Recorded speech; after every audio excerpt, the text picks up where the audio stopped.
अस्सलाम वालेकुम नाज़रीन, मैं हूं मंसूर अली खान। प्रोग्राम में आपको खुशामदीद कहेंगे। नाज़रीन, 3 साल हो चुके हैं जब एक तहरीक अदम एतमाद के जरिए इमरान खान साहब को वजारत उज़्मा की कुर्सी से हटा दिया गया था। आज 3 साल के बाद ये पाकिस्तान कितना बदल चुका है, पाकिस्तान तहरीक इंसाफ कितनी बदल चुकी है, लोगों के हालात कितने बदल चुके हैं, आज के प्रोग्राम के अंदर इसी हवाले से तफसील से बात करेंगे। पाकिस्तान तहरीक इंसाफ के ऊपर अगर नज़र दौड़ाई जाए तो आज से 3 साल के बाद अगर आज के दिन चेयरमैन और सेक्रेटरी जनरल यानी कि बैरिस्टर गौहर अली खान और सलमान अकरम राजा एक दूसरे से झगड़ रहे हैं, एक दूसरे के खिलाफ बयानात दे रहे हैं, एक को दूसरे पे शक है कि वो क्यों कर इमरान खान साहब से मिलने के लिए जेल के अंदर चला गया, जबकि दूसरे का ये कहना है कि हमने कोई ऐसा फैसला ही नहीं जब किया था तो फिर मैं आखिर क्यों ना जाता इमरान खान साहब से मिलने के लिए।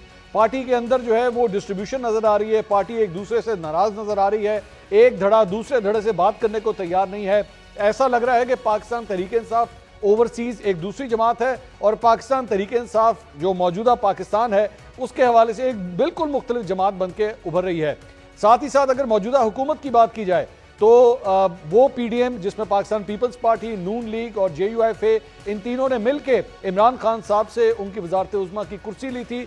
बीच में इलेक्शंस होते हैं 8 फरवरी के और उसके बाद अब जो मौजूदा हुकूमत है उसमें शहबाज शरीफ साहब की इस हुकूमत को अब 1 साल मुकम्मल हो चुका है। इस 1 साल के बाद हुकूमत ये दावा करती है कि हमने महंगाई में कमी कर दी है, लेकिन साथ ही साथ कई ऐसे मईशत के जो इशारे हैं उनको वो अभी भी तसल्ली बख्श नहीं सामने आते। इसके साथ साथ IMF से कर्जा लेने का सिलसिला अभी भी जारी है, लेकिन साथ ही साथ हुकूमत का ये कहना है कि वो कर्जा जिसे डिरेल कर दिया गया था इमरान खान साहब की हुकूमत में हमने उसे दोबारा उस प्रोग्राम को बहाल किया है और अब आगे तरक्की ही तरक्की होगी। इस पिछले 3 साल के अंदर लोगों को बिजली के रेट के अंदर जो है वो कई गुना इजाफा देखने को मिला। वो बिजली का यूनिट जो तकरीबन 20-21 रुपए का होता था वो करते करते 50 रुपए के आसपास तक चला गया, लेकिन हुकूमत ने उसके बाद पिछले दिनों इसके अंदर तकरीबन कोई 7 रुपए की कमी भी वाकई इसमें हमें नजर आई। तो इस 3 साल के अंदर कितना कुछ बदल गया। इमरान खान साहब के जाने के बाद, इस मौजूदा हुकूमत के आने के बाद क्या कुछ बदला, क्या लोगों की जिंदगी के अंदर बेहतरी आई है या उनके हालात मजीद खराब हुए हैं, तफसील से इसके बाद बात करेंगे। अपने पैनलिस्ट का इंट्रोडक्शन कराऊंगा। मुस्लिम लीग नून के रहनुमा तर्जुमान पंजाब हुकूमत कौसर काजमी साहब आज प्रोग्राम में हमारे साथ मौजूद हैं। पाकिस्तान तहरीक इंसाफ के सीनियर रहनुमा नईम हैदर पंचोता साहब हमें ज्वाइन कर रहे हैं और सीनियर तजियाकार अतर काजमी साहब आज प्रोग्राम का हिस्सा है। तमाम मेहमानों का बहुत बहुत शुक्रिया। मैं सबसे पहले जरा नईम हैदर पंचोता साहब आपसे आगाज करना चाहूंगा कि 3 साल पहले हमने देखा था कि इमरान खान साहब को तहरीक अदम एतमाद के जरिए निकाला गया था। आज 3 साल के बाद आपकी जमात की अगर हम सूरत हाल देखते हैं, सारे नए चेहरे आ चुके हैं। आप भी उस वक्त वहां पे मंजर आम पे नहीं थे, आज आप भी पार्टी के अंदर एक नुमाया पोजीशन हासिल कर चुके हैं। पार्टी का चेयरमैन तब्दील हो गया, सेक्रेटरी जनरल तब्दील हो गया और अब सूरत हाल ये है कि चेयरमैन और सेक्रेटरी जनरल जो है एक दूसरे के ऊपर खुल्लम खुल्ला पब्लिक के अंदर इल्जामात लगा रहे हैं। बहुत शुक्रिया मंसूर भाई, आपने मौका दिया। आज 9 अप्रैल जिस तरह चेयरमैन तहरीक इंसाफ था या चेयरमैन जनाब इमरान अहमद खान न्याज़ी साहब जो उस वक्त वज़ीर आज़म थे, उनको जिस तरह हटाया गया एक साइफर के बदले में, जिसके ऊपर साइफर के ऊपर बाद में केस भी बना और खान साहब को सज़ा भी दी गई, जो कि वाज़िया उसका सबूत है जिन्होंने खुद एडमिट किया कि ये साइफर आया और फिर उसके ऊपर उन्होंने केस बनाया। जिस तरह मंडियाँ लगी, जिस तरह ये रजीम चेंज ऑपरेशन हुआ, एक मुल्क सही सिमत में जाते हुए आपकी इकॉनमी बेहतरीन है, आपके मुल्क के अंदर अमन आ चुका है, आपके मुल्क के अंदर मैशत जो है वो पॉजिटिव जा रही है, सरमायाकारी हो रही है, आपके मुल्क के अंदर जो है मसाइल जो हैं उनके हल के लिए जो है कुशां एक हुकूमत बेहतरीन तरीके से काम करी, उसको आपने चलता किया। किस लिए? अपने इक़्तिदार की खातिर। और जब इक़्तिदार आपने लिया उसके बाद आप एक झूठा बयानिया बनाने लग पड़े कि देखें जी मुल्क की मैशत डूब रही थी, हम आए और हमने आकर कहा कि जी हमने इस कश्ती को पार लेकर जाना है।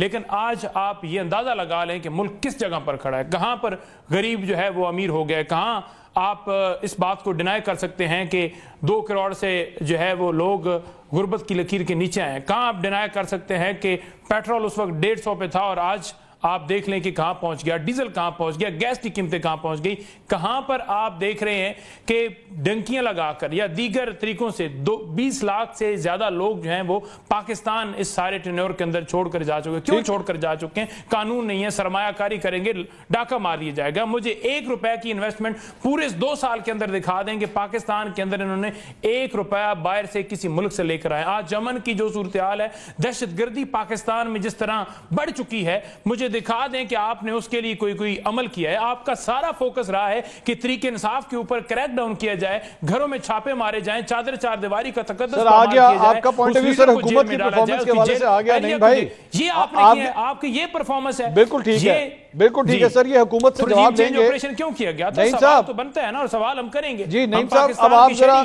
हमारा हक बनता है सर मेरे सवाल का जवाब दे दें कि आप आपकी अपनी पार्टी में एक लोग जो एक दूसरे के अगेंस्ट क्रैकडाउन कर रहे हैं, जरा उसका भी जवाब दीजिए। ये हाल हुआ है पार्टी का। बात यह है कि रजीम चेंज ऑपरेशन के बाद अगर मुल्क जो है इस जगह पर पहुंचा है, अगर किसी जगह के ऊपर हमारे दरमियान किसी एक शख्स की किसी दूसरे के ऊपर कोई बात होती है या लड़ाई होती है या कोई लफ्जी गोलाबारी है या जो भी है, क्या ये मुल्की मामला है? ये है मुल्की लेवल की बात हो रही नहीं, ये है मुल्की मामला। क्या मैं बताता हूँ किस तरह, मैं बता रहा हूँ पार्टी का मामला सर, मैं बता रहा हूँ ना, पार्टी के अंदर कोई सर मैं बता रहा हूँ ना, मैं बताता हूँ, पार्टियों के अंदर मैं बता रहा हूँ, सुने ना सर, दिखा दें कि इनमें सर सुने तो सही ना, नईम साहब खान को सपोर्ट करने से सर सुने, मैं बताता हूँ किस तरह मुल्की मामला है। मुल्की मामला इस तरह है कि अगर एक जगह आप कहते हैं कि फसाइयत है, एक जगह आप कहते हैं रूल ऑफ लॉ नहीं है, एक जगह आप कहते हैं कि इस मुल्क में जमहूरियत नहीं है, उसके लिए आवाज किसने बुलंद करनी है? आपकी जमात ने करनी है। आप ऑपोजिशन है, आप ऑपोजिशन की सबसे बड़ी जमात है। जब आपकी पार्टी के अंदर यह हाल है कि सारे एक दूसरे के कपड़े फाड़ रहे हैं, तो ये अवाम जो है वो जाए किसके पास? आपकी जमात के पास जाए कि जनाब आप इनके लिए कुछ करेंगे। देखें, क्या इमरान खान किसी के कपड़े फाड़ रहा है? इमरान खान तो बेचारा, उसको तो आप लोग पूछ ही नहीं रहे। के पीछे तमाम तर चाहे लीडरशिप चाहे वर्कर्स मुतहद हैं और उनके ऊपर तमाम लोगों को एतमाद है और उस नजरिए के साथ, नजरिया कभी नहीं मरता। बात यह है कि मेरी अगर किसी के साथ कोई है मामला तो वो मुल्की लेवल का नहीं है। इमरान खान क्या किसी को नाइंसाफी किसी के साथ कर रहा है? मुझे दिखा दें किसी जगह पर उसने नाइंसाफी की है। इमरान खान जो है उसके ऊपर कोई मसला नहीं है। मामला यह है कि आपस में बातचीत हो जाती है, लेकिन तमाम चैनल्स इस बात के ऊपर आवाज उठा रहे हैं कि ये हो गया वो हो गया। ये क्यों नहीं पूछा जाता कि अलीमा खानम को क्यों नहीं मिलने दिया गया? ये क्यों नहीं पूछा जाता कि जो लिस्ट फराम की गई है जेल हकाम उसे बदल कैसे सकते हैं? ये क्यों नहीं पूछा जा रहा कि जब इस्लामाबाद हाई कोर्ट में जाकर आपने बात की है तो फिर उस आप मौकफ से पीछे क्यों हट रहे हैं? ये क्यों नहीं पूछा जा रहा कि इमरान खान तक उसके बच्चों के फोन पर बात क्यों नहीं करवाई जा रही? अखबार क्यों नहीं दिया जा रहा? उस तक सियासी लोगों की मुलाकात क्यों नहीं हो रही? क्यों उसको जेल में डाला गया है? उसके बगैर अमन आ ही नहीं सकता। इमरान खान को क्यों नहीं रिहा किया जा रहा? कौसर काज़मी साहब करनी चाहिए ना, कौसर काज़मी साहब आपके साथ बैठ के हंस रहे हैं। कौसर काज़मी साहब देखें 3 साल के बाद क्या सूरत हाल है। आप लोग पिक एंड चूज करते हैं। आज ये सूरत हाल हो गई है कि इमरान खान साहब की बहनें उनसे मिलने चाहती हैं, आप उनको मिलने नहीं देते। अपनी मर्जी की लिस्टों से अपनी मर्जी के लोगों को पिक एंड चूज करके उनसे मिलाते हैं। और ये 3 साल के बाद इस पे भी जरा रोशनी डाल दीजिए कि आज मुल्क की सूरत हाल 3 साल पहले बेहतर थी या आज 3 साल के बाद बेहतर है? जी बिस्मिल्लाहिर्रहमानिर्रहीम, रब्बि सल्ली अला मुहम्मद व आले मुहम्मद। यादों के हाशिए भी बहुत अहम है मोहसिन। दीमक लगी किताब को जरा आहिस्ता खोलिए। मंसूर जरा आहिस्ता खोलिए। अभी तो बड़ी जज्बाती अंदाज में मेरे भाई नईम हैदर बोले कि शायद उस वक्त दूध की और शहद की नहरें थी इमरान खान के, उस दौर की बात कर रहे हैं जब वो कौम से खिताब करते हुए बाकायदा तौर पर पेट्रोल की कीमत 300 रुपए लीटर होने का खुशखबरियां सुनाते थे कौम को। इनके वुज़रा उस दौर के नेशनल टीवी पे बैठ के एलानिया ये कहते थे कि मुल्क तो दिवालिया हो चुका है। तो ये तो तरक्की का इनका हाल था जो इनकी अपनी जुबानी आपने सुना। बाकी जो इमरान खान का एक मयार है दोस्ती का भी कि काउंटी खेले कोई दोस्त नहीं, ऑक्सफोर्ड यूनिवर्सिटी पढ़े वहां पे कोई क्लास फेलो दोस्त नहीं, फिर उसके बाद क्रिकेट के अंदर कोई बेस्ट फ्रेंड है तो बता दें, फिर सियासी तौर पे जो लोग उनकी इब्तदाई अयाम में उनके साथ थे उनमें 1-2 के सिवा उनके साथ नजर कोई नहीं आता। ये है मयार दोस्ती इमरान खान का। अब नए चेहरे आ चुके हैं, मुख्तलिफ ग्रोह में ये तकसीम है, ये उसको माने ना माने इल्जामात हम पे लगा दें कि हम मुलाकात नहीं होने देते। भाई एक ग्रोह इनका कहता है कि इमरान खान साहब ने बुलाया था, दूसरा कहता है चल झूठे नहीं बुलाया इमरान खान ने। फिर वो कहते हैं एक बैरिस्टर गौर साहब सलमान अकरम राजा को कि आप चीप किस्म की पॉपुलैरिटी हासिल करने के चक्कर में हैं। तो ये हाल किसका है? फिर ये कहते हैं गोली चली, अली अमीन कहते हैं नहीं चली। ये कहते हैं लाश गिरी, वो कहते हैं अगर गिरती तो सारी गिरती, अगर सीधी गोली चलती तो सारे मारे जाते। हम तो बोलते ही नहीं। ये तो डिवाइन इंटरवेंशन है पीएमएलएन के लिए कि कुदरत की तरफ से आपको तोहफतन ये चीजें मिल रही हैं कि ये अपने राजों से, अपने झूठों से, अपने बोतानों से, अपने इल्जामों से खुद ही कौसर साहब एक बाकी अब कौसर साहब ये तो हो गया ना सर, ये तो हो गया। मंसूर भाई एक मिनट सर, एक मिनट कौसर साहब, ये तो पीटीआई की बात हो गई ना, ये तो नईम हैदर पंचोता साहब इसका जवाब देंगे। आप अपनी बात बताइए, आम आदमी के लिए जो मुआशी तौर पे हालात आज से 3 साल पहले थे, आज पहले से बेहतर हैं या और खराब हो गए, ये बताइए। देखें, ये फैसला पंजाब के अवाम पे जब छोड़ा गया तो इन्होंने मुतअद्दिद बार कॉल्स दी, एक शख्स पंजाब से नहीं निकला। अब वो जो एक इनका अफगानियों वाली मदद होती थी, अब ये क्यों नहीं ऐलान कर ले जब से उनके इनखला का मामला शुरू हुआ है? क्योंकि वो स्ट्रीट पावर अब इनके पास नहीं रहेगी।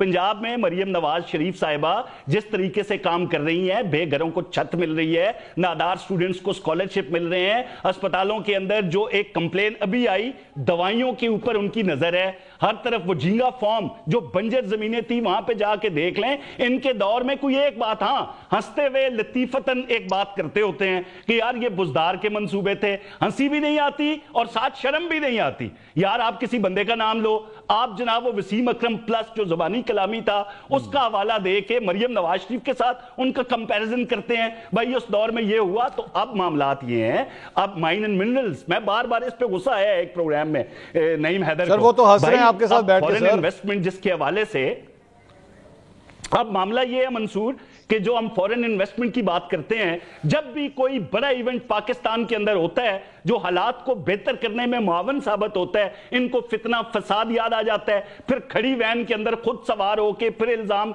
रियासत पे लगाते हैं कि भाई हमें गिरफ्तार किया जा रहा है। भाई इन्होंने तो वो उबर टैक्सी की तरह पुलिस वैन को यूज किया।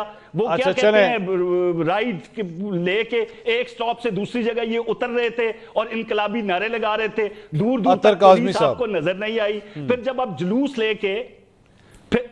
जुलूस लेके जाते हैं एक मुलाकात के लिए, हम शीरा जा रही हैं मिलने के लिए अपने भाई से, आप रोड ब्लॉक कर रहे हैं, आप सरकारी इमलाक की तरफ पेशकदमी कर रहे हैं। वहां पे आपके कुछ यूट्यूबर अडयाला जेल के गेट के दरवाजे को फलांग के अंदर जाने की कोशिश कर रहे हैं, तो रियासत तो फिर आपको दिखाएगी ना। अतर काज़मी साहब मुझे इजाजत दीजिएगा सर, वो इसी सर मुझे इजाजत दीजिए, ना जाए, मुझे इजाजत दीजिए। अतर काज़मी साहब, मुझे बड़ी हैरानकुन लगी नईम हैदर पंचोता साहब की बात। वो कहते हैं जी पाकिस्तान तहरीक इंसाफ में अगर हमारी कोई लड़ाइयां हैं भी, अगर हम कोई बहस मुबाहिसा कर भी रहे हैं, भैया नहीं हमारा मामला है, ये कोई मुल्की मामला थोड़ी है, आप दूसरी तरफ ध्यान दें, आप इस तरफ देखें ही ना।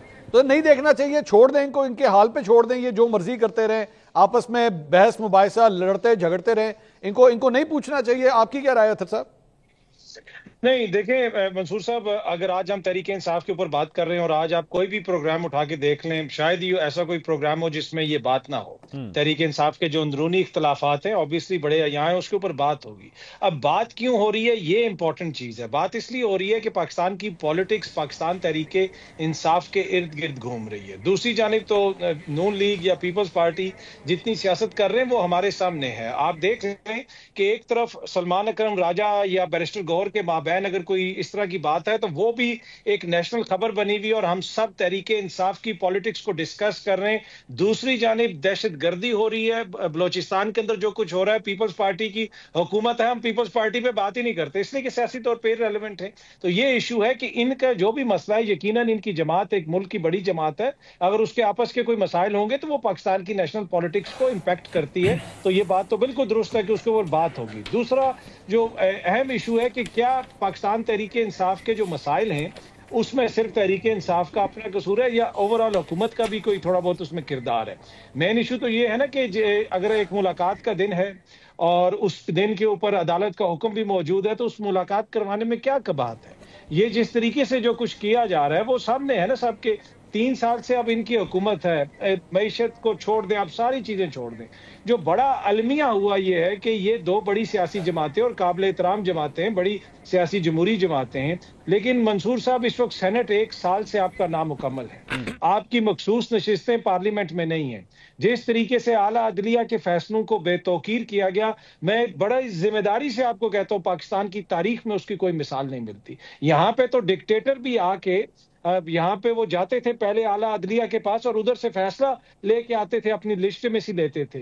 यहाँ पे वुजरा ने, मोजिज वुजरा ने टीवी पे बैठ के कहा कि आप करवा लें इंतखाबात या आप करवा लें इस फैसले के ऊपर अमल दरामद। तो जो पाकिस्तान के साथ ट्रेजेडी हुई है, इकोनॉमी ऊपर नीचे हो जाती है, लेकिन जो हमारी रियासत का एक फंक्शन है, जिस तरीके से उसको इन लोगों ने डेंट किया है, इससे बाहर निकलने में कितना अरसा लगेगा, वो एक काफी परेशान कुन चीज है। इस सारी चीज में अतर साहब आपके ख्याल में कोई तब्दीली आ सकती है? क्या आपके ख्याल में जो भी पाकिस्तान तहरीक इंसाफ इन चीजों को जिस तरह हैंडल कर रही है, मैं क्यों इतना कंसर्न हूं? और actually rightly pointed it out कि भाई अगर आप एक जगह क्लेम करते हैं कि हम इस मुल्क की सबसे मकबूल जमात हैं, हम इस मुल्क की सबसे बड़ी जमात हैं, तो मेरे भाई अगर आपकी जमात फंक्शन नहीं करेगी तो ये आपके लिए तो बुरा है ही है, आपके लीडरों के लिए बुरा है ही है, लेकिन पाकिस्तान के डेमोक्रेटिक इंस्टीट्यूशन के लिए बुरा है अगर आपकी जमात सही तरह परफॉर्म नहीं कर रही, अगर आपस में ही आप लोग लड़ते जा रहे हैं।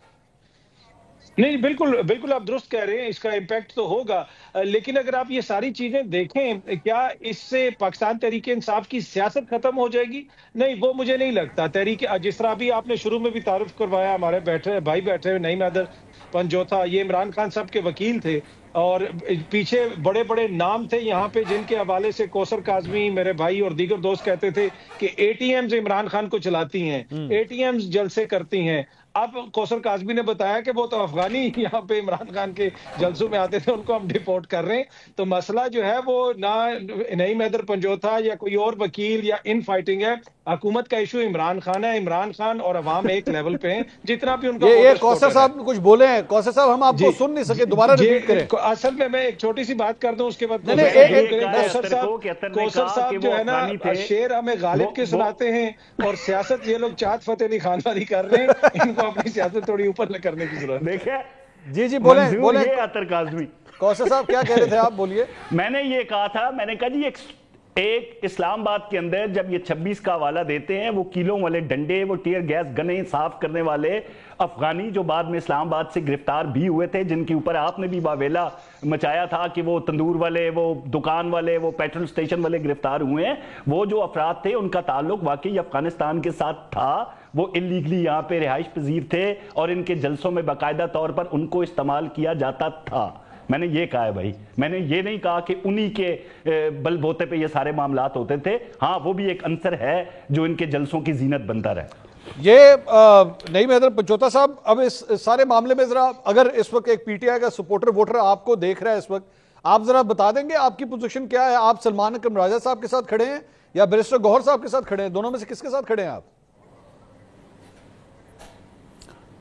इमरान खान के साथ खड़े हैं जी, और इमरान खान के तमाम फॉलोअर्स हैं, गौर साहब भी और राज साहब भी उनके साथ खड़े हैं। और ऐसा कोई अमल नहीं है कि उसमें आप पूछें कि आप इसके साथ उसके साथ, इख्तिलाफ किसी बात के ऊपर हो सकता है, उसका मतलब नहीं, तो मुझे बता दीजिए ना, दोनों में से सही कौन है? अलग से कोई फॉरवर्ड ब्लॉक बनने जा रहा है, ये कोई इस तरह से दोनों में से सही कौन है सर? मैं तो ये पूछ रहा हूं। खान साहब के दोनों जो है, नहीं, खान साहब की तरफ से दोनों लगाए गए, एक चेयरमैन है और सेक्रेटरी जनरल हैं, और जब उनकी तरफ से कोई और लगाया जाएगा तो हम उसको जो है वो फॉलो करेंगे। बाकी किसी तरह का कोई, मेरा तो उनसे कोई इख्तिलाफ नहीं है, दोनों काबिल एहतराम है। सर आप नईम साहब, आप कल वहां पे मौजूद थे ना, अलीमा खान साहिबा को जब वहां पे वो आई हुई थी, आप उनके साथ खड़े थे, ऐसे ही है ना?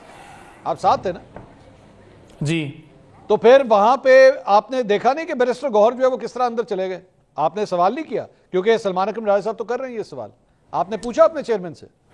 देखें बात, मैंने पहले भी सवाल ये उठाया है कि जेल हकाम का ये काम है कि इस्लामाबाद हाई कोर्ट में जो उन्होंने कहा हुआ है कि ये 6 लोगों के नाम भेजेंगे, ये कोऑर्डिनेटर्स हैं, जब कोऑर्डिनेटर्स ने नाम भेज दिए तो उनको क्या एतराज हो सकता है? अच्छा, तो उनको नहीं एतराज होना चाहिए था, उन्हें जाने देना चाहिए था, वहां पर रोका गया और जो फिर आगे गेट के करीब पहुंच गए। तो चले मैं आपसे इस तरह पूछ लेता हूं ना नईम भाई, मैं आपसे इस तरह पूछ लेता हूं, सलमान अकरम राजा साहब को एतराज इस बात के ऊपर था कि जी जब इनका नाम नहीं था, बैरिस्टर गौहर का, बैरिस्टर अली जफर का नाम नहीं था, तो ये क्यों अंदर चले गए? तो आपका भी यही एतराज है कि इनको नहीं जाना चाहिए था? सवाल ये पूछने वाला है, इस तरह से इस अंदाज में पूछने वाला है। आप मंसूर साहब से जब आपने माइक मेरी तरफ किया उसमें ये सवाल पूछ लेते, या नेक्स्ट आप पूछ लीजिएगा कि जब नाम दिए गए थे उस नाम को तब्दील क्यों किया और आपने जो नाम भिजवाए गए थे उनको क्यों नहीं अलाउ किया। सर वो तो मैं उनसे पूछूंगा ना, मिलने दिया, सर ये वो सवाल पूछने वाला है। नहीं भाई, तो नहीं भाई, मैंने जवाब हम दे चुके हैं कि हमारी तरफ से लिस्ट जाती है, सर सुन लेना, अमल होना चाहिए। और साहब ने कहा है कि उसकी लिस्ट के अलावा नहीं साहब, ना ना ना, नहीं साहब, नहीं साहब, इस तरह नहीं करवाने की कोशिश सर, इस तरह नहीं, नहीं साहब, इस तरह करेंगे तो हमारी तरफ से नहीं जाएगा सर, इस तरह नहीं। सवाल जवाब हो गया। नहीं साहब, सवाल क्या करना है ये तो मैं फैसला करूंगा ना, आपने नहीं मुझे बताना कि जी सवाल तो ये होता है। जवाब दे दिया सर, नहीं आपने जवाब नहीं दिया। हालांकि आपने नहीं सर जवाब नहीं दिया ना, उनसे पूछ लीजिए, लेकिन मैंने जवाब दे दिया। लेकिन जिस टैक्सी की बात कर रहे हैं ना कि फलां टैक्सी जो है वो उसके ऊपर जो है वो पत्नी किसके ऊपर सर्विस थी और फलां थी, उस टैक्सी का असल नाम जो है ना वो पंजाब की जो वजीर इत्तलात है ना इस वक्त, उनसे पूछिए, क्योंकि वो ही हैं जो कहती थी कि नवाज शरीफ साहब जो है ना वो राग के एजेंट हैं, तो वो ज़्यादा बेहतर बता भी सकती हैं। कल उन्होंने इस हवाले से ट्वीट भी किया था, झूठ की भी कोई कहानी होती है, झूठ का भी कोई पलंदा होता है। इमरान खान पता है क्या कहते थे, वो कहते थे कि मरियम नवाज जो है ना उनकी एक बात जो है ना वो मैं बड़ी उस बात के ऊपर जो है ना मैं इत्तेफाक करता हूँ या अप्रिशिएट करता हूँ कि हमने देखा कि क्या चीज़ है जो ऐसी अप्रिशिएट करने वाली है। उन्होंने कहा कि ये बड़ा मुंह, पंजाबी के अंदर ना पीड़ा करके, बड़ा मुंह सीरियस करके झूठ अच्छे तरीके से बोल लेती है। तो इन तमाम लोगों का वतीरा ये है, आप पहले दिन से निकाल लें। इन्होंने कहा जी साइफर ही नहीं आया, साबित हो गया। इन्होंने कहा कि गोली नहीं चली, हमने वीडियोस दिखा दी। इन्होंने कहा जी कि लोग नहीं उठाए गए, हमने लिस्टें फराम कर दी। इन्होंने कहा कि गिरफ्तारियां नहीं, हमने वो फराम कर दी। इन्होंने कहा जी इलेक्शन के अंदर धांधली, हमने कहा कि फॉर्म 47 लेकर आ जाए। इन्होंने कहा जी कि पाकिस्तान के अंदर फ्री एंड फेयर इलेक्शन हुए, हमने तमाम एविडेंस दे दी कि ये पेपर छीने जा रहे हैं। इन्होंने कहा जी कि ये जो है वो धांधली के जरिए बिठाए गए, हमने कहा कि आप ले आइए कोई ऐसा केस जो आपने 2018 के बाद किया और नहीं लेकर आए। उन्होंने कहा जी कि पाकिस्तान में किसी के साथ कोई ज्यादती नहीं हुई। हमने तमाम सबूत सुप्रीम कोर्ट में उस लेटर के अंदर डाल दिए कि ये हुआ है, जिस तरह से अगवा किया गया है, ये लोग हमारे शहीद हैं, इनकी ये एविडेंस है, ये मेडिकल सर्टिफिकेट है, उसके ऊपर भी ये कहते हैं कुछ हुई नहीं है। तो फिर हम क्या कह सकते हैं? फिर यही है ना कि आज अगर रोजा है और ये कहते हैं कि रोजा नहीं है, आज अगर चांद निकला ये कहते हैं कि चांद नहीं है, तो फिर ये नून लीग महदर पंचोता साहब की बात है ना। नहीं, महदर पंचोता साहब जो है वो आज अपनी कमेंट्री करने के मूड में है, मेरे सवाल के जवाब देने के मूड में मुझे लग नहीं रहे। चले मैं आगे चलाता हूँ, कोई मसला नहीं, खैर है। अच्छा मंसूर साहब मैं थोड़ा सा ऐड कर दूं दोबारा, अगर आप नहीं अगे ना जाओ, तुसी दोबारा करो। अगर एग्जैक्ट लेना चाहते हो मैं एग्जैक्ट दे देवांगा। मैं पूछ तो रहा हूं आपसे, मैंने स्ट्रेट फॉरवर्ड आपसे पूछा है, आपसे स्ट्रेट फॉरवर्ड पूछा है कि भाई आपकी नजर में क्या बैरिस्टर गौहर को अंदर जाना चाहिए था या नहीं जाना चाहिए था? इसका सिंपल जवाब हाँ या ना में दे दें, बात खत्म। देखें, मैं जवाब हाँ या ना में उसकी एक जवाब है, उसकी एक तफसील है ना, उस तफसील को बयान किए बगैर कैसे जवाब आ सकता है? मैं उसकी तफसील में ये कह रहा हूं कि गौर साहब भी अंदर इस वजह से गए क्योंकि इससे पिछली जो मुलाकात है जो ईद के ऊपर हुई थी, वहां पर 3 और लोग भिजवा दिए गए थे, तो उन्होंने कहा कि जो रिजेक्ट होंगे उसकी जगह के ऊपर हम चले जाएंगे। लेकिन एक स्ट्रेटजी बन जाएगी सिंपल। तो यानी बैरिस्टर गौहर ने फिर ठीक किया, से भी जरा जवाब तो बैरिस्टर गौहर ने ठीक किया। आगे अत्तर साहब कह रहे हैं मुझसे भी मैंने आपको बता दिया ना जी मैं रिक्वेस्ट कर रहे हैं नईम के मुझसे भी जवाब लें। सर मैं आपसे लेता हूं, अत्तर साहब कुछ कमेंट करना चाह रहे हैं, 1 मिनट में जरा उनकी बात सुन लूं फिर मैं आ रहा हूं। देखिए आपने जो क्वेश्चन किया ना कि सलमान अकरम राजा के साथ आप खड़े हैं या फिर आप बैरिस्टर गौहर साहब के साथ हैं, ऑब्वियसली ये तो पार्टी का डिसिप्लिन है, वो तो वही जवाब देंगे। लेकिन बिल्कुल वाज़ेह है कि पाकिस्तान तहरीक इंसाफ का वोटर सपोर्टर सलमान अकरम राजा साहब के साथ खड़ा हुआ हमें नजर आ रहा है, वो इनके ऊपर तनकीद कर रहे हैं। अब आप देख लें इतने दिनों से वो लोग जो बाहर आके अनसेंसर्ड किस्म की बात करते हैं उनकी मुलाकातें नहीं हो रही। कल जिन शख्सियात की मुलाकात हुई, अब इतना इस वक्त मुल्क के अंदर सियासी माहौल चार्ज्ड है, उन्होंने बाहर आके जो बातें की, पता चला कि वो अंदर दलाई लामा साहब से मिल के आए हैं और अंदर कोई वो वहां पे बैठ के कोई करते रहे, बैठ के आराम से कोई बाहर आके उन्होंने किसी किस्म की बिल्कुल हल्की फुल्की सी बातें की। तो बिल्कुल वाज़ेह है कि जो लोग कल मिल के आए हैं उनसे पाकिस्तान तहरीक इंसाफ का वोटर सपोर्टर खुश नहीं है और जमात के अंदर भी इसके ऊपर बड़ी सख्त बहस हुई है, काफी नाराजगी हुई है। सलमान अकरम राजा साहब ने बिल्कुल मेरे ख्याल में वो हक बजानिब है जो उन्होंने नाराजगी का इजहार किया जब आपने एक प्रोटोकॉल बनाया हुआ है और उसके अतर साहब यहाँ पे बैरिस्टर गौहर ने जो बात कही कि भाई इससे पहले 25 तारीख को भी उनकी बहनों को नहीं मिलने दिया गया था, तब भी तो ये सलमान साहब गए थे मिलने के लिए, तो तब किसी ने कोई इतराज नहीं किया। देखिए वो तो बहनों का मिलना और वकला का मिलना दोनों की लिस्ट अलग जाती है ना। तो आज इस दफा तो ना बहनों को जाने दिया गया ना वकला को, जिनकी लिस्ट गई हुई थी। जो इमरान खान साहब ने जिन लोगों को मुकर्रर किया, न्याजुल्लाह न्याजी साहब हो जाएं, उनको कहा है कि इनको अंदर बुलाएं, तो जिन लोगों को वो कह रहे हैं उनसे वो मिलने नहीं दे रहे। और इसमें जो गवर्नमेंट को फैसिलिटेट कर रहा है वो पाकिस्तान तहरीक इंसाफ के अपने लोग ही फैसिलिटेट कर रहे हैं। कल ये अदालत में कहेंगे कि जी सलमान अकरम राजा साहब नहीं गए तो गौर साहब गए थे, तो गौर साहब ने तो अंदर भी जाके होम्योपैथिक गोलियां देनी होती हैं, बाहर आके भी वो होम्योपैथिक गोलियां ही देंगे। हाँ, तो ये अब देखे ना, अब आपने खुल के तो बात की, लेकिन पंचोता साहब जो है वो इसको डक कर रहे थे। इस ये जो बाउंसर आता था इसको डक करते थे कि नहीं मैं कोई और जवाब देता हूं। कौसर साहब, एंड में कसूर आपका निकलता है सर। ये सारी फसाद की जड़ जो है वो आप लोगों ने क्रिएट की हुई है। पाकिस्तान तहरीक इंसाफ में लड़ाइयां आप करवा रहे हैं, आपकी वजह से आप किसी को भेज देते हैं, किसी को रोक लेते हैं, और सिर्फ इंतशार फैलाने की आप कोशिश कर रहे हैं इनकी जमात में। वो कहते हैं ना, सारे जहां का दर्द हमारे जिगर में है। ये इल्जामात अपने जो कि बिल्कुल सामने हैं, ये कहते हैं भाई दोबारा देखा ना, नईम हैदर बोला वो गोली चली, वो लाशें गिरी, भाई हमने कहा नहीं। वो तो कह रहे हैं अली अमीन कहा, उसको क्यों कहा, उसने झूठ बोला है। उसने कहा जी वो हवाई फायरिंग थी, अगर सीधी होती तो एक बंदा ना बचता। फिर ये फॉर्म 47 का हवाला देते हैं, इनके अपने लोग शौकत यूसुफजई हो या दीगर, वो कहते हैं हमारे अपने 30-40 MNAs केपी के अंदर जो MPs हैं वो फॉर्म 47 की पैदावार है। मौलाना का यही मुतालबा है इनसे, हमारा मैंडेट वापस करो। तो अब जो अतर ने कहा ना, अतर ने कहा यार को खबरें बनी हुई हैं कि इमरान खान से मुलाकात कौन कर रहा है, अभी भी हमारी तरजीहात वही हैं। भाई ऐसा नहीं है, बाकी खबरें जो आपका दिल नहीं भी करता ना वो कभी कभी सुन लिया करें।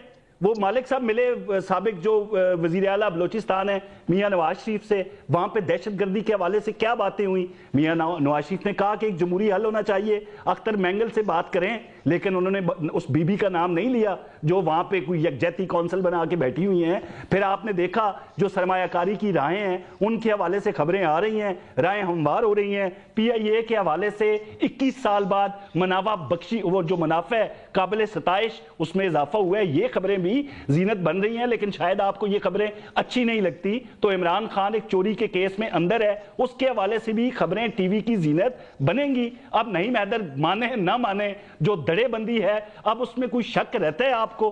किसी किस्म का कोई शक नहीं है। ये हम पे इल्जामात लगाते हैं, हमारा तो मसला ये है। वो इंसानी हकूक की पामालियों की बात की जाती है, खुल के रियासत के खिलाफ पाकिस्तान में रहते हुए लोग झूठ बोलते हैं, उसके बाद एयरपोर्ट जाते हैं, वहां से पासपोर्ट दिखा के कहते हैं यारो हम तो चले।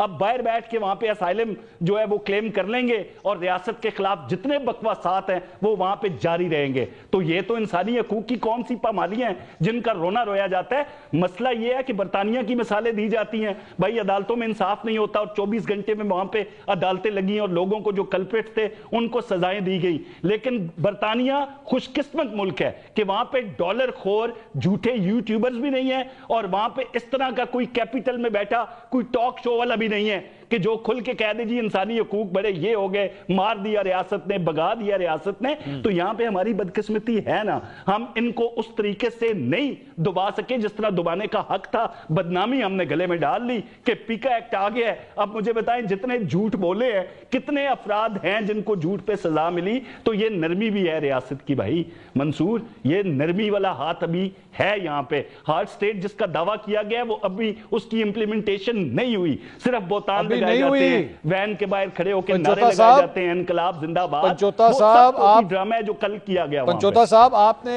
इन्होंने बड़ी जबरदस्त बात की कि जी नवाज शरीफ साहब की अहमियत देखिए कि अब्दुल मालिक बलोच साहब बलूचिस्तान का मसला हल करने के लिए ऑल द वे लाहौर आते हैं, नवाज शरीफ साहब से मुलाकात करते हैं। सर ये बलोच साहब, अब्दुल मालिक बलोच साहब जो हैं वो बैरिस्टर गौहर से क्यों नहीं मिलते, सलमान अकरम राजा साहब से क्यों नहीं मिलते कि मसले का हल जो है वो नवाज शरीफ साहब को ही क्यों समझते हैं? वो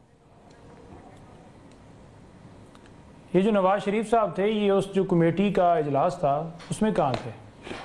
बीमार हो गए थे जिस पर बाद में सर्टिफिकेट देकर और बताना मैं बता दूं वाकई जी मैं बता नहीं अपनी बारी से दस्या। अच्छा मैं बोल रहे हो तो बट लिख लो ना, लिख लो। Okay okay. दूसरी बात इन्होंने कहा जी धांधली हुई फॉर्म 47 ये वो केपी के अंदर, भाई ले आए फॉर्म 47, हम बैठे, मैं इस प्रोग्राम में बैठा हूँ किसी हल्के के लेकर, मौलाना को जवाब देना, हम लेकर नहीं मौलाना को जवाब दे लेंगे, आप अपना जवाब देना, मरियम के लिए आते हैं। मैंने तो आपको चैलेंज दिया था, आज वही प्रोग्राम बैठा हुआ है, आज मैं बैठा हूँ, मैं शराफत को बुला लेते हैं, नहीं लेकर आएंगे, किसी और रहनुमा के लेके आ जाएं, जो आप कहते हैं कि ये जीता हुआ है उसके लेके आ जाएं। एक बंदा इनका जीता हुआ नहीं है। किनका नाम लेते हो यार? तीसरी बात देखें, अपनी बारी पे बोलिएगा। अब इन्होंने कहा जी कि गोली, अली अमीन कहता है जी गवर्नर केपी जो है इनके साथ मिले हुए हैं ना, क्योंकि खान ने कहा था कि जब कोई चोर की चोरी पकड़ी जाएगी ना या उसको डर होगा तो फौरन सारे चोर इकट्ठे हो जाएंगे। तो गवर्नर केपी क्या कह रहे हैं? वो कह रहे हैं कि अगर आप जाएंगे तो आपके ऊपर गोली भी चलेगी। यानी डी चौक जो है वो आना यूं हो गया है कि कोई अगर एहतजाज करने के लिए, क्या बिलावल नहीं आया? क्या नवाज शरीफ या बाकी जितनी जमातें हैं उन्होंने आकर एहतजाज इस्लामाबाद में नहीं किया? क्या पुरअमन एहतजाज करना पाकिस्तान के अंदर बंद हो गया है? क्या आप एहतजाज, प्रोटेस्ट, रैलियां, जलसे जुलूस नहीं निकाल सकते? फिर नवाज शरीफ कैसे इश्तिहारी थे और आकर जलसे के अंदर खिताब भी कर ले, हालांकि चोरी तो उनके ऊपर थी ना। इन्होंने आगे ये बात की कि रियासत जो है वो रियासत के खिलाफ सरगर्मी है। देखें, जब आप निकालिए बयान मरीम नवाज साहबा के निकालिए जिसमें वो कह रही हैं कि एक या दो अफराद जो हैं वो इदारा नहीं होते। आप नवाज शरीफ के निकाल लीजिए जिसमें वो बाजवा और फैज़ के बारे में बात कर रही हैं, उस वक्त वो चीफ और एक डीजी था। आप कहते हैं ना जी कि हम तो बड़ा खुल के कह रहे थे, तो वो भी उस वक्त अगर देखा जाए तो उस वक्त वो भी आर्मी चीफ थे। अभी भी यही बात हो रही है, किसी की पॉलिसी के ऊपर बात हो रही है कि फलाना बंदा जो है मामलात के अंदर क्यों इन्वॉल्व हो रहा है। तो अब वो बात गलत हो गई है और उस वक्त वो बात ठीक हो गई है। हम तो यही कह रहे हैं कि लोगों के बुनियादी हकूक क्या सलब नहीं किए गए, क्या नहीं किए जा रहे हैं, तो वो तमाम तर रिकॉर्ड हम ऑलरेडी दे चुके हैं। इन्होंने बात की कि रियासत के खिलाफ सरगर्मियां जो है वो तहरीक इंसाफ जो है उसका मोटो है और वो सारा एजेंडा लेकर चल रही हैं और इमरान खान चोरी की वजह से अंदर हैं। रियासत के ऊपर तो मैंने जवाब दिया, मजीद भी मैं देख सकता था, लेकिन एक लंबी बहस है। चोरी नवाज शरीफ ने की थी जो लंदन भागे थे, जिन्होंने दुबई बैठ के लंदन बैठ के यहाँ उनकी जमानत अप्लाई भी होगी, उनको जमानत मिल भी गई। इमरान खान मुल्क की खुददारी की वजह से जेल में है। वो इस वजह से जेल में है, वो कहता है हमारी आज़ाद खारजा पॉलिसी होनी चाहिए, हमारे इदारे आज़ाद होने चाहिए, जमहूरियत होनी चाहिए, रूल ऑफ लॉ होना चाहिए, हमारे मुल्क में आइन की बालादस्ती होनी चाहिए। वो इस वजह से जेल में है। आपने जितने केस बनाए, चाहे आपने इद्दत केस बनाया, चाहे साइफर केस बनाया, चाहे तोशाखाना केस बनाया, उन तीनों केसेस में से मुझे दिखा दें एक केस भी बचा है। आप तो एक केस खत्म होता है उसके बाद पार्ट 2 स्टार्ट कर देते हैं, आप पार्ट 3 स्टार्ट कर देते हैं। 300 के करीब मुकदमात बना दिए, 70 साल की जिंदगी उसकी थी, उसमें उसके ऊपर एक मुकदमा दर्ज नहीं था। आप 300 मुकदमे इसलिए बनाते हैं क्योंकि वो अपने असूल पर, अपने मौके पर, अपने नजरिए पे खड़ा है, वो कौम के लिए लड़ रहा है, उसकी इक्तदार की जंग नहीं है। वो इक्तदार की खातिर लड़ रहा होता तो कभी भी उसको वजीर आजम के ओहदे से हटना ना पड़ता, वो बैठा होता। वो आज भी मसनद के ऊपर जैसे इनको बिठाया गया है, वो आज भी उसे वजीर आजम बनाया गया होता, लेकिन वो अपने असूल पे खड़ा है। इजाजत दीजिए सर। तो आपने की है, आपने केसेस क्या खत्म नहीं करवाए? क्या नैब के अंदर तरमीम नहीं आपने करवाई? क्या नवाज शरीफ के, जरदारी के जितने तमाम केसेस हैं वो खत्म नहीं हुए? कौम तो देख रही है कि किसके केसेस खत्म हो रहे हैं, कौन अपने असूल पर कायम है। आप उसको कह रहे हैं कि वो डरा बैठा है, या उसने करप्शन की है या वो डील मांग रहा है, तो डील करनी होती तो वो आज बाहर होता। अतर काज़मी साहब, इस सारी चीज के अंदर सर एक बात तो बताइए, अभी थोड़ी देर पहले आप एक होम्योपैथिक ग्रुप की बात कर रहे थे। सर ये जो होम्योपैथिक ग्रुप है पाकिस्तान तहरीक इंसाफ का, ये क्या इस वक्त एस्टैब्लिशमेंट की और इमरान खान साहब की डील करवाना चाह रहा है, कोई मामलात को तय करवाना चाह रहा है जिसकी वजह से ये सारी मनूवरिंग हो रही है आपके ख्याल में? देखिए, तासर तो यही जा रहा है कि कुछ चीज़ों को काम डाउन करने की कोशिश की जा रही है, चाहे वो सोशल मीडिया पे हो या पॉलिटिकल टेम्परेचर हो, उसको नीचे किया जाए। मेरा नहीं ख्याल कि जिस तरह जो सोशल मीडिया पे बैठ के सर्टिफिकेट बांटे जाते हैं मुख्तलिफ लोगों, किसी को गद्दार कहा जाता है, किसी को क्या कहा जाता है, ऐसी कोई बात नहीं है। हर सियासी जमात के अंदर इख्तलाफात होते हैं। ये जितने भी लोग हैं इन सब ने इस अरसे के दौरान आपने देखा है कि इनके ऊपर मुकदमात भी हुए, सब ने पॉलिटिकली भी सफ़र किया, फाइनेंशियली भी सफ़र किया, अपना जो प्रोफेशनल है उस लिहाज से भी ये लोग सफ़र किया, किसी की प्रैक्टिस को नुकसान पहुंचा।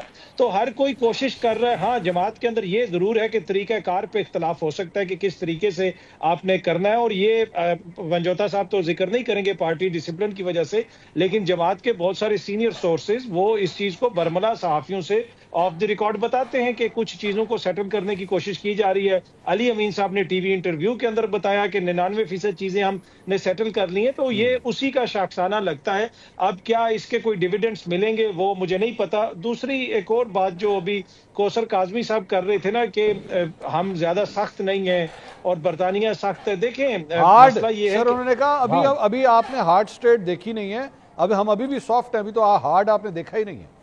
मतलब उसमें क्या होगा, काज़मी साहब जो हैं वो डंडा लेके प्रोग्राम में बैठा करेंगे, एक पंजोता साहब को मारेंगे। मैं बताता हूं ना भाई, जब मेरा खत्म करेगा मैं बताऊंगा ना, मसालों के साथ, दलाइल के साथ। मैं बताऊंगा। मतलब ये है कि देखें, जो भी चीज होती है ना, जो आप बरतानिया की बात करते हैं, तो वो आपको पूरे कॉन्टेक्स्ट में देखना पड़ेगा। बरतानिया में कोई सोच सकता है कि हाई कोर्ट कोई हुक्म दे और उसके हुक्म के ऊपर अमल दरामद ना हो? तो आप कोई भी चीज आइसोलेशन में इंप्लीमेंट नहीं कर सकते। बाकी जो नापसंद आवाजें हैं या मसाइल हैं, ये सारी हुकूमतों का इशू होता है। यही तहरीक इंसाफ वाले पीका ऑर्डिनेंस के जरिए मेरी, आपकी, हम सब की आवाज नहीं बंद करना चाहते थे। वो तो अल्लाह भला करे, जस्टिस अतर मिनुल्लाह साहब का, उन्होंने उसको उड़ा दिया। और हर हुकूमत के अंदर ये कोशिश होती है। देखिए, जो फ्री मुआशरे होते हैं उनके अंदर सम टाइम ऐसी आवाजें होती हैं जो हमें हो सकता है पसंद ना आए, लेकिन ये कॉस्ट होती है एक फ्री मुआशरे में रहने की, जो आपको पे करनी पड़ती है डेमोक्रेसी में रहने की। तो खुदारा जो आवाजें नापसंद हैं या कोई ऐसी हैं, उनको अगर आप दबाएंगे तो वो चीजें किसी और तरफ जाएंगी। आपको बर्दाश्त करनी चाहिए। और अनफॉर्चुनेटली इसके अंदर हमने ये देखा कि माजी में तो कोई अदालत से रिलीफ मिल जाता था, अब अगेन पीका एक्ट आया हुआ है, सहाफी तंजीमें भी गई हुई हैं अदालत में, लेकिन वहां से भी कोई फिलहाल रिलीफ नहीं मिल रहा। तो इसमें तमाम हुकूमतें, चाहे वो तहरीक इंसाफ की हुकूमत हो, नून लीग की, पीपल्स पार्टी की, इनकी ख्वाहिश यही होती है कि कोई भी ऐसी आवाज ना हो जो हमें बुरी लगे। कौसर काज़मी साहब, ये जो हार्ड स्टेट बनाने की बात है सर, ये लोगों के फंडामेंटल राइट्स को रोनते हुए तो नहीं बन सकती ना। अतर काज़मी साहब इसका जिक्र कर रहे हैं, लंदन की एग्जांपल आप दे रहे हैं, लंदन में लेकिन जजों के दिए हुए जो फैसले होते हैं उनको रद्द तो नहीं किया जा सकता कि नहीं जनाब जाओ, नहीं मानते हम इसको, चाहे जो मर्जी कर लो। बरतानिया में उनका आइन जो है ना, वो तहरीरी शक्ल में नहीं है। वो जज वहां पे ये नहीं कहता किसी मुलजिम को कि गुड टू सी यू। वहां पे किसी जज की बेगम उसको नहीं कहती कि ये जाके ना जरा मेहरबानी करना एम्मी के हवाले से। वहां पे जजों की वाइफ्स हैं उनके, मैं अब इसको रहने दें, छोड़ें, ये बात लंबी हो जाएगी बात। तो आगे चलूं? ये बरतानिया के अंदर ऐसा हमने कभी नहीं देखा।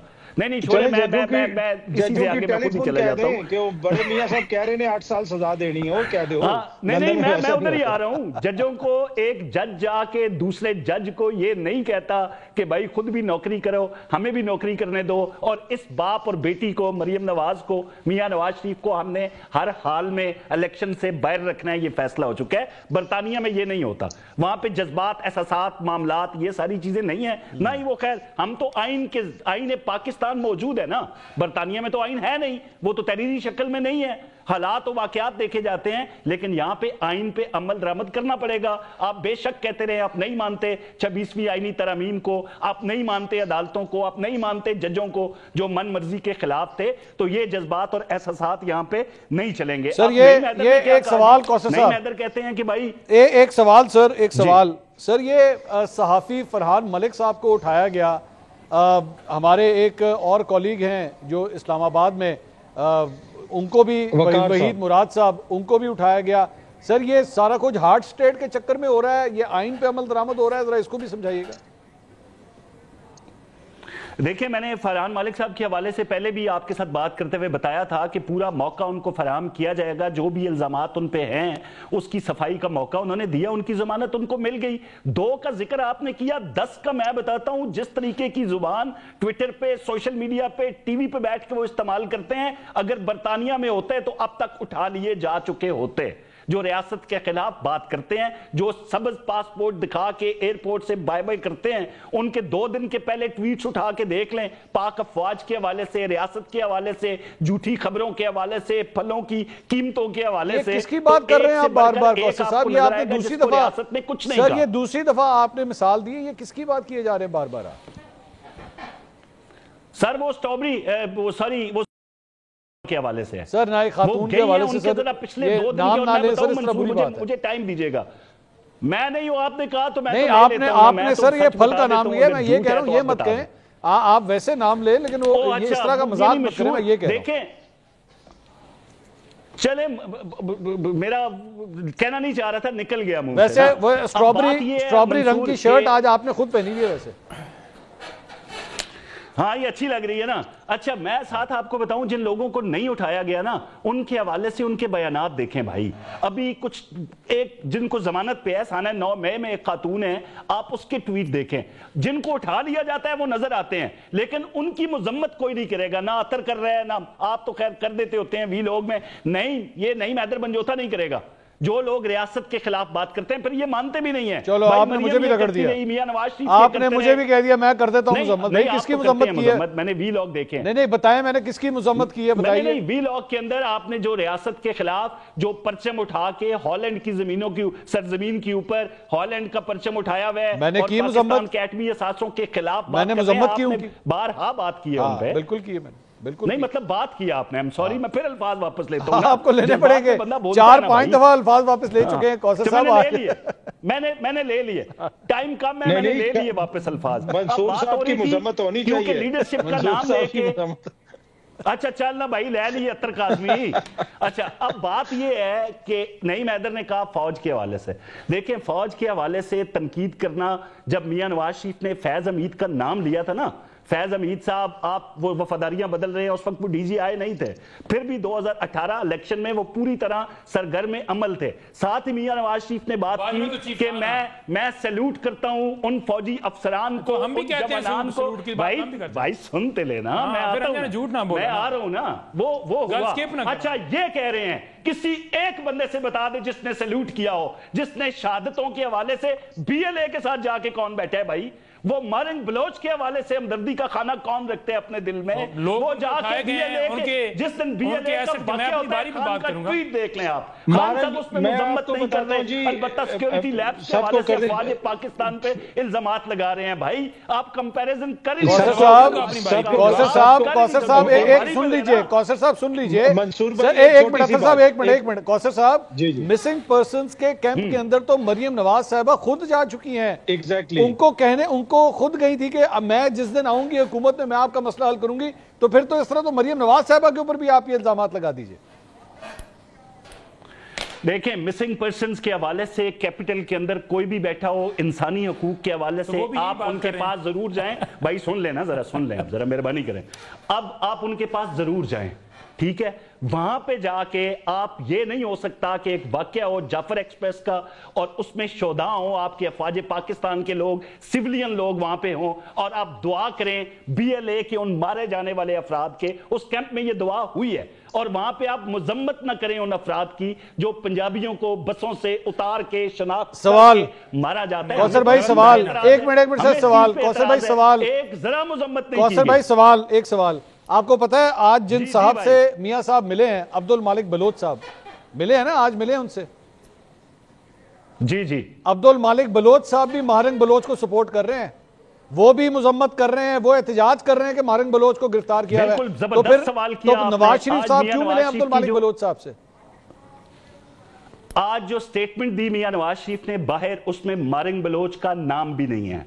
मियां साहब ने उस खातून का नाम तक नहीं लिया जो बीएलए के मारे जाने वाले दहशतगर्दों की लाशें लेने अस्पताल जाती है, और ये उसको अपनी बहन कह के उसकी हिमायत करते हैं। भाई वो साहब बनते ही वो हैं जिनका कोई ताल्लुक होता है। आप बीएलए के हवाले से, अब बीएलए उनकी हिमायत में बाकायदा उनका तर्जुमान स्टेटमेंट जारी करता है कि भाई अगर इनको छेड़ा गया ना, ये जो लॉन्ग मार्च कर रहे हैं, तो आपको उसकी कीमत चुकानी पड़ेगी। तो गठजोड़ अब खुल के सामने आ चुका है। मियां नवाज शरीफ ने उन अफराद से जो आईने पाकिस्तान को मानते हैं, रियासत पाकिस्तान को तस्लीम करते हैं, पाकिस्तान के हिलाली परचम से मोहब्बत करते हैं, उनसे बात करने का कहा है। सर ये नईम हैदर पंचोता आपके साथ बैठे हैं, कौसर साहब नईम हैदर पंचोता आपके साथ बैठे हैं, नहीं सुने मेरी बात, ये आपके साथ बैठे हैं, मैं अभी इनसे इनके सामने रखूंगा और आप देखिएगा ये बीएलए की मुजम्मत करेंगे, ये बीएलए को एक दहशतगर्द जमात कहेंगे।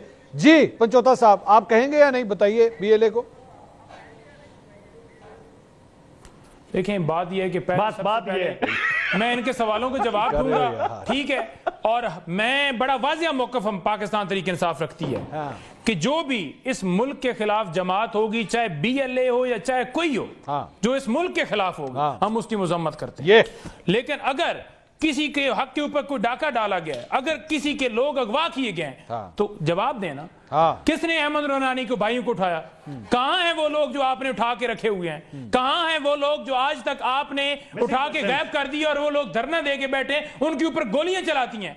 एक एफआईआर दिखा दें जो आपने किसी के ऊपर हमले के ऊपर आपने दर्ज की हो। आपने तो उल्टा उनके ऊपर क्रैकडाउन किया, शेलिंग की, लाठीचार्ज किया, उनको गिरफ्तार किया। वो पाकिस्तान के शहरी नहीं है, वो इंडिया चले जाएं, वो नवाज शरीफ जो जिसकी शादी के अंदर जिसके फैमिली की शादी होती है और नरेंद्र मोदी आता है, वो नवाज शरीफ जो 2017 से लेकर आज तक भारत के हवाले से एक ट्वीट नहीं कर सका मजम्मत के हवाले से, वो नवाज शरीफ और वो नून लीग जो अपने मफादात के लिए अपनी मर्जी के बयान देती है, वो नून लीग जो इख्तिदार में आने के लिए कुछ करने को भी तैयार है। आप बात कर रहे हैं कि आप बात क्यों कर रहे हैं? हम करेंगे बात, हम उन तमाम लोगों आपका बीएलए की मजम्मत मैंने की है सर, उन्होंने मैंने कौसर साहब उन्होंने मजम्मत की है, उनकी खिलाफ वर्जी होगी, हम उस पर बात करेंगे। यार अगर नहीं मजम्मत क्या है, नहीं मजम्मत क्या है, तकाजा ये है अगर मगर ना लगाए आप, अगर मगर ना लगाए आप, अगर ये हो गया, अगर वो हो गया, झूठे केसेस बनाए हैं, आपने मजम्मत की है,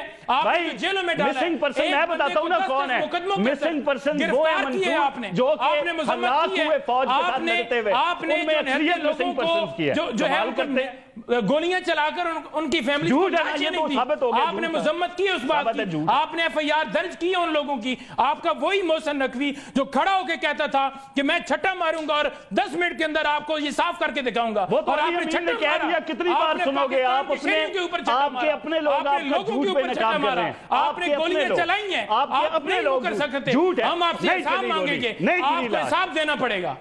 आप लोग जरा 1 मिनट के लिए बहस करना जरा बंद करें। मैं 1 मिनट, कौसर साहब मुझे मेरे सिर्फ सवाल का जवाब दे दीजिए। हुकूमत में आप हैं, जब तक ये आपस में रंजिशें खत्म नहीं होंगी, जब तक गुफ्तो शनीद नहीं होगी, ये मामला खराब होते रहेंगे, चाहे मामला पाकिस्तान तहरीक इंसाफ का हो या मामला हमारे नाराज बलोच भाइयों का हो। मंसूर, सबसे पहले आपको अपनी तरजीहात बतानी पड़ेंगी ना। आप हर मामले में आपका एक मुतालबा आता है, भाई इमरान खान को रिहा करो वरना ये और वरना वो हो जाएगा। ऐसी सूरत हाल के अंदर आप देख लें, जब भी मैं क्यों बार बार हवाला देता हूं कि भाई इन्होंने एक वो शख्सी खुदा बना लिया है, एक मखसूस तबका है जिसने इमरान खान को एक शख्सी खुदा बनाया है कि भाई अब बेशक एक आजम सवाती जैसा बंदा कुरान उठा के बता दे कि मुझे खान साहब ने ये टास्क दिया है, आपने आर्मी चीफ से बात करनी है, आपने एस्टेब्लिशमेंट से बात करनी है, मेरी माफी की राहें हमवार करनी है। ये कहते हैं वो 2022 की बात कर रहे हैं। अब सुने ना, सुने 1 मिनट, आप सुने 2022 बात तो माफी की बात नहीं हुई। 2022 अगर माफी की बात हुई है तो मैं तरीके इंसाफ मैं कहूंगा कि मैं अपनी पॉलिटिक्स से छोड़ता हूं। भाई आप याद तो अगर मैंने यही अभी हवाला दिया ना, वो अगर माफी की बात हुई है, भाई सुन तो ले, अगर माफी की नहीं हुई तो फिर आप कह दीजिए कि आप भी सियासत छोड़ते हैं। नहीं, गलत बयानी ना कीजिए। चले मैं तो यकीन गलत बयानी ना कीजिए, मैं यकीन गलत बयानी ना कीजिए। इमरान खान किस बात की माफी मांगे? नहीं, मैं किस बात की माफी मांगे? भाई सुने, मैं वही बता रहा हूं ना, आप जेल में डाले जो हमारे लोगों को मचाएंगे, आप सुने ना, जो हमारे मैं बता रहा हूं ना, आप सुने। अब वहां पे एक बुजुर्ग आदमी कुरान पे हाथ रख के कह रहे हैं, ये मानने के लिए तैयार नहीं है। माफी की बात अगर हुई है, आप ऑन एयर चलाएं वो प्रोग्राम है, आप ऑन एयर चलाएं, खुदा आप ऑन एयर चलाएं। सवाती साहब ने ये बात की कि माफी मांग रहा है, आप दिखाइए। माफी नवाज शरीफ ने मांगी है, माफी जरदारी ने मांगी है, माफी मरियम नवाज ने मांगी है, जो कहते थे कि हमें रास्ता वो आता है जिसके लिए पांव जोड़ने पड़ते हैं, सर झुकाना पड़ता है। आप दोनों का, नहीं महदर पंचोता साहब, कौसर काज़मी साहब और अतर काज़मी साहब, आप तीनों का बहुत बहुत शुक्रिया। नाज़रीन, प्रोग्राम से अब तक के लिए इतना ही। कल आपसे दोबारा मुलाकात होगी। अल्लाह हाफ़िज़।